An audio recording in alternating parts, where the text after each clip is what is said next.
What's going on, Jerome's? We had to come in here, emergency podcast. We're even sans hat, and also sans hair. Weird, but I actually think that the Buffalo Bills may be the most cursed franchise in NFL history, and that includes our guys, of course, the Minnesota Fighting Vikings, because 0-4 in the Super Bowl, both teams, and honestly, if both teams got to the Super Bowl, I think that there would be an asteroid before the game ended. That's how it would work, but I love me some Bills Mafia. I think they're super entertaining. I love the blue collar, salt of the earth, get after it, support the team no matter what. They don't show up with bags on their heads. If their team went 0-16, they would still proudly rock Bills Mafia. That's right, man. And they've had their chances over the last couple of years. They just kept continually running into the buzzsaw that is Patrick Mahomes and the Chiefs. And it's tough, man. It's tough because you look at the Bills and you look at their contract situations, you look at the salary cap, you look at Stephon Diggs getting older, and this might have been their shot. And they're probably going to have a teardown and rebuild around Josh Allen.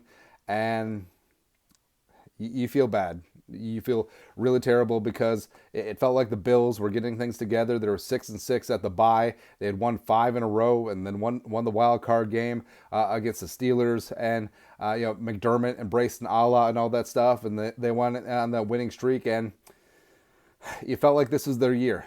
And I don't know. I don't know, man. Where I know that the Vikings lost 4 Super Bowls, but that was back in the day. I mean, the last time the Vikings won the Super Bowl was 1987 for the 1977 season, and I had not even been born yet, about like 10 years. But just imagine the Bills of the 90s. Do you know how hard it is to get to a Super Bowl? It's extremely hard. And the 90s Bills were one of the best teams in NFL history with Jim Kelly and Thurman Thomas, Bruce Smith, Andre Reed, Cornelius Bennett. I mean, come on, man. Darryl Talley, let's go. Marv Levy, they were great. You know how hard it is to get to 4 Super Bowls in a row, but not to peel off one of them? It's tough, man. It's tough. And the most horrifically ironic thing about it was Tyler Bass shanking that kick wide right. And, that of course sticks with Bills fans because the kicker missed wide right in the first Super Bowl against the Giants. Sort of made the Giants dynasty, but Scott Norwood and whatnot. But I mean, that kick wasn't even close. I mean, that kick was on its way, and then all of a sudden, it's almost like it was shot, and just like it was like a magic bullet. I don't understand it, man. But the Bills had their chances, and they couldn't put the Chiefs away. And Mahomes and Pacheco are inevitable. And Kelsey had himself 2 touchdowns, and of course Kelsey's brother up there chugging beers in the suite, which is something I love. But man, I mean the Bills. Where do you even go from here? Because I assume that Diggs is going to want out. I think that he'll probably be traded this offseason. And I mean Diggs had that big time drop, and Josh Allen wasn't flawless on that final drive either. But I mean he played a hell of a game, and just feel gutted for Bills fans, man, because this was their shot. Because the Chiefs were beatable, the Ravens certainly looked beatable at times yesterday, and you get to the Super Bowl. I mean, San Francisco can get got, and the Lions certainly can have an off day too. So I mean, this was it. I mean, this was their chance to reel off a Jerome Barty before they had to break up that team.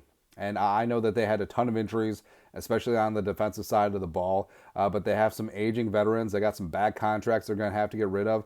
I don't know if McDermott is 100% safe. So this could be it. Yeah, and not all change is good change. And sometimes you find yourself in like the Dick Duran, J.P. Lossman like cycle of things. But I don't know. I don't know, man. And also, it's crazy. So the refs certainly favor Kansas City at times. They also blew a couple calls in the Bills' favor. It's kind of nuts. And also, I mean, the Bills had the benefit of that Mecole Hardman goal line fumble going out the back of the end zone, the dumbest rule in sports. And also, they had the Damar Hamlin fake punt. I don't even think Damar wanted to run that.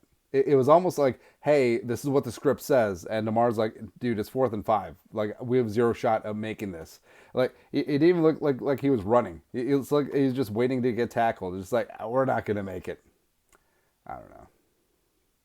Yeah. But you do feel bad for Bills fans, and yeah, as a Vikings fan, I feel you. Where it's almost like you'd rather be, pre-Brad Holmes and Dan Campbell Lions fan, where expectations were just nil every single year. But the Bills get your hopes up, the Vikings get your hopes up every single time, and then they just crush you.